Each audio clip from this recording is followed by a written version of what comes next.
Hey, it's Joyce with MommyTalkShow.com. I'm continuing this really short series about birthday parties. You might have seen I've already showed you what it was like when we had AJ's martial arts themed birthday party, and I'll put a link below where you can see that. I also consulted some of Atlanta's birthday party experts, some of the local sponsors that I've worked with, and they shared their expertise on how to have a stress-free birthday party. Now it's my turn to give you my opinion as someone who has attended lots of kids' birthday parties in the last 5 years of being a mom. So I'm going to give you my do's and my don'ts. Let's talk about RSVPs. When you are the host parent, of course, you want people to RSVP so you know how many kids to expect, so you know you have enough food, enough favors, all that jazz.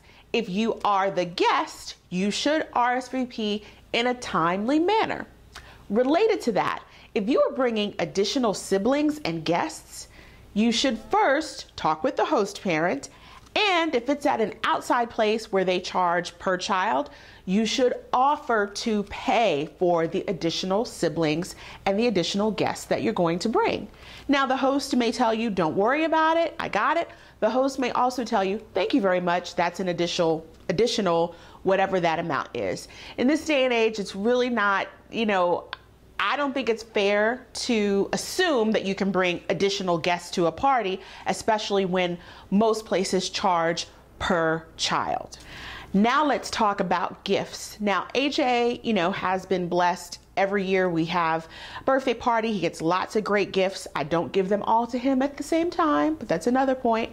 But when you receive gifts, you should send a thank you card. Let me show you some of the ones that AJ's done. Now we're a little late because he got sick, but he has already written out, let me show you, by himself, to this person, to that person, from AJ.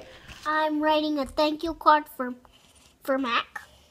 And you're writing thank you cards to people who gave you birthday gifts? Yes. Is that a nice thing to do? Yes. Why is it a nice thing to do? That's because you're trying to thank them for who they are.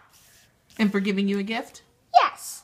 Let's talk about drop-off birthday parties versus staying at the birthday party. It was interesting because Dan at Pro Martial Arts Emery Walk, where we had AJ's martial arts birthday party, asked me, well, are parents going to drop off, or what are they going to do with this party? And I'm thinking, these kids are like 3 to 5 years old. Who's going to drop off a 3 to 5 year old at a birthday party?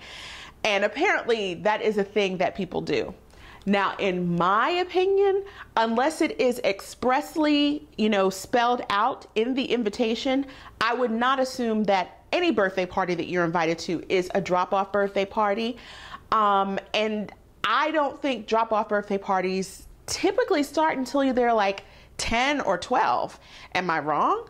I think that unless you really have a great relationship with the host parent, mom or dad, I wouldn't necessarily drop my child off at a public place to be watched by someone else. And what do you think about my do's and don'ts? Do you agree with me? Do you think 10 or 12 is, okay for drop-off parties, or maybe kids should be a little bit older?